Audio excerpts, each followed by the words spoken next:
Hi friends, என்னோட recent vlogsல என்னோட interview எக்ஸ்பீரியன்ஸஸை நான் ஷேர் பண்ணிட்டு வந்துட்டுருக்கேன். இன்றைக்கி வந்துட்டு ஒரு லெவல் 2 இன்டர்வியூ இருக்குது. அது ஃபேஸ் டு ஃபேஸ் இன்டர்வியூ, அதனால டைரெக்டாக வர சொல்லியிருந்தாங்க.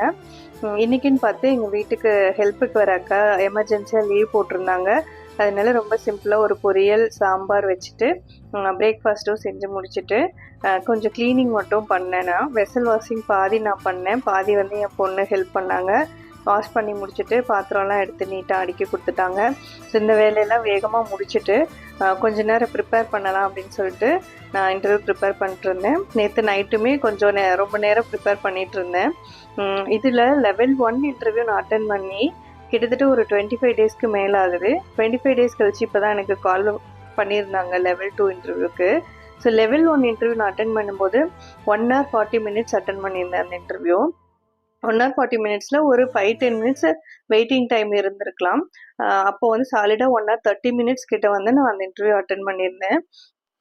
இன்டர்வியூ அட்டன் பண்ணதுக்கப்புறம் எனக்கு வந்து ஒரு 70 to 80% கான்ஃபிடென்ஸ் இருந்துச்சு, நல்லா பண்ணியிருந்தேன்னு சொல்லிட்டு. ஆனால் எதுவும் கால் வரல, அப்டேட் வரல அப்படின்னதும் கொஞ்சம் ரொம்பவே டிசப்பாயிண்டிங்காக தான் இருந்துச்சு. அவ்வளோ நேரம் எடுத்தாங்க, பட் எதுவும் த்ரூ ஆகலை போல் அப்படின்னு சொல்லி.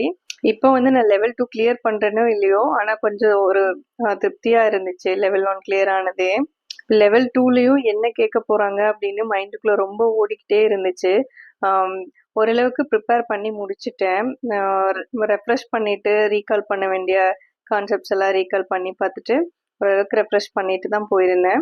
இன்டர்வியூ முடிச்சுட்டு வெளியே வந்ததும் ரொம்பவே ரிலாக்ஸாக இருந்துச்சு. இப்போல்லாம் நான் அட்டன் பண்ணி முடித்ததும் இது கிடைக்குமா கிடைக்காதான்னு யோசிக்கிறதே நான் விட்டுட்டேன். ஏன்னா இது கிடைக்கலனாலும் இதில் லேர்ன் பண்ணிக்கிட்டது எனக்கு நெக்ஸ்ட் ஆப்பர்ச்சுனிட்டிக்கு கண்டிப்பாக யூஸ் ஆகும். அந்த மைண்ட் செட்டில் தான் இப்போ நான் இன்டர்வியூஸ் அட்டன் பண்ணிகிட்ருக்கேன். இந்த தாட்ஸ் மைண்டு கொஞ்சம் ரிலாக்ஸாக வச்சுக்க நல்லாவே ஹெல்ப் பண்ணுது.